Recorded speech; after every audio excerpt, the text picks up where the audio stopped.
Okay, let's start with the obvious question. Why does a golf league backed by a foreign government's $2 billion war chest end up filing for bankruptcy?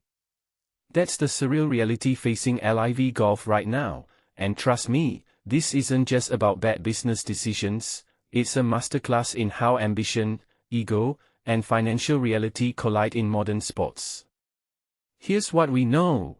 LIV's planning to declare bankruptcy to restructure its debt, which sounds insane when you remember this league was supposed to be the PGA Tour's flashy, cash-spewing rival. But here's the twist, they're also allegedly in talks to secure $250 million in new investments. So, is this a death spiral or a strategic pivot? Personally, I think it's both. The numbers don't lie, they've overpromised to players, underestimated operational costs, and now they're playing financial Jenga while trying to act like everything's fine. Let's talk about the players. Reports say LIV's offering equity stakes to athletes instead of paying their outstanding contracts. Imagine being a golfer and getting handed a chunk of ownership in a sinking ship. What's fascinating here is the power shift. By turning stars into shareholders, LIV's basically saying, you're not just employees anymore, you're co-owners. But does that give players like Jon Rahm more leverage or just rope to hang themselves with? Rahm alone is owed 9 figures, making him the league's biggest creditor if bankruptcy hits. That's wild.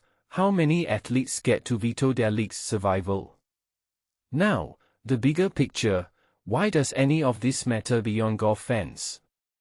Because LIV's drama is a case study in how disruptive sports leagues fail when they prioritize short-term spectacle over sustainable growth. The PGA Tour survived its counterattack because it had decades of institutional stability. LIV bet everything on shock value and Saudi cash.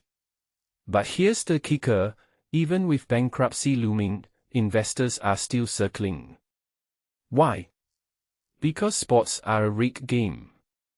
Owners know that once the media rights bubble pops or the next streaming deal comes along, having a foothold, even in a shaky league, is better than scrambling to enter late. What's next? Well, September's supposed to finalize this new investment, but I'll believe it when I see it. Until then, LIV's stuck in purgatory, too much money burned to quit, but not enough credibility left to convince anyone they're viable. And Jon Rahm. He's the walking punchline of this whole saga. Will he stay and try to salvage his investment, or bail and take the guaranteed cash? Either way, this isn't just about golf anymore. It's about how far athletes will go to chase ownership, and whether fans will ever trust a league built on bankruptcy filings and backroom equity deals. What's your take? Is LIV's bankruptcy move genius or desperation? Drop your thoughts below. Let's see if we can figure out if this is the endgame or just another reset button.